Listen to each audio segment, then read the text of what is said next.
တနေ့တော့ဖေဖေနဲ့မီမီအလုပ်ကိစ္စနဲ့ခီးထွက်ရတယ်တီတီချစ်တဲ့ဦးဦးဝီလီကအိမ်လာဆောက်မိတာပေါ့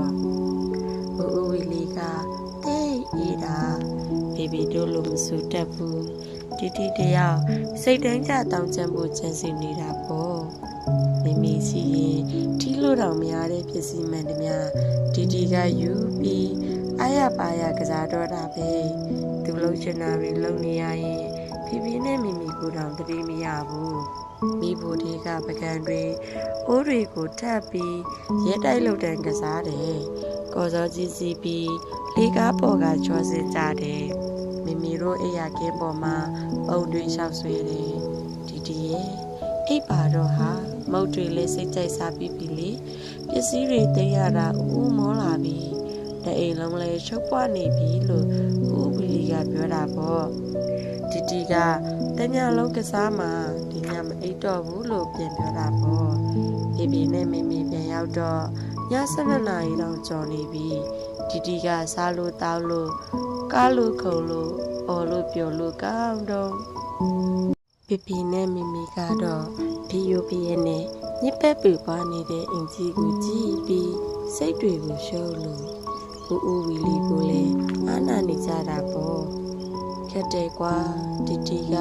ပြောစကားတစ်ခုမှနားမထောင်ဘူးစီကံလည်းလုံးဝမချီဘူးကစားတာလည်းကြမ်းလွန်နေ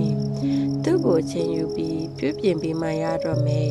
စီကံတွေကိုသူလက်ခံလာအောင်တီတီချက်ချက်ချင်းပြရမယ်စီကံတွေနဲ့နေတက်လာအောင်လေဖြည်းဖြည်းလေးချင်းပေးရမယ်တီတီကတော့ဖေဖေတို့ခဏခီးထွက်ပါစီလို့တာဆူတောင်းနေသေးတယ်ဦးဦးဝီလီကိုလည်းတတိတရစာတွေရေးတတ်တယ်ဦးဦးကြီးဟိုနေ့ကဦးဦးဝယ်ကျွေးတဲ့ဂျယ်လီကိတ်ကတအားကောင်းတာပဲနောက်တကဖေဖေတို့ခီးတွားရင်လာခဲ့အောင်နော်ကိတ်ဝယ်ခဲ့ဖို့လေမမေ့နဲ့အခုတလောမမေကဖဖကြီးစီပုံခဏဆက်တယ်ဆက်တိုင်းလဲဒီဒီအကြောင်းတွေပြောနေတန်ကြတယ်မမေရေဒီဒီကလေတော်ကိုစီမဲ့ကမ်းမဲ့ဖြစ်နေပြီတမီတို့လည်းမူးချုံမအိမ်ပြန်ရောက်တော့သူ့ကိုတိတ်မဆုံးမနိုင်ဘူးမမေအားတဲ့အခါမမေမီးလေးကိုလာကိုထိမ့်ပါပပရောက်လာတဲ့နေ့ကဒီဒီအတွက်ပြောင်းလဲတွေဒီဒီလေးရင်ဖဖကြီးသမီးအတွက်ပလာတလဲဆိုတာလာကြည့်ပါဦးဟေးပပီလေးချစ်စရာလေးအဲ့ဒါကြောင့်ဖဖကြီးကိုချစ်တာပြောတယ်ဟေးကစားဖို့ဘောချနေတဲ့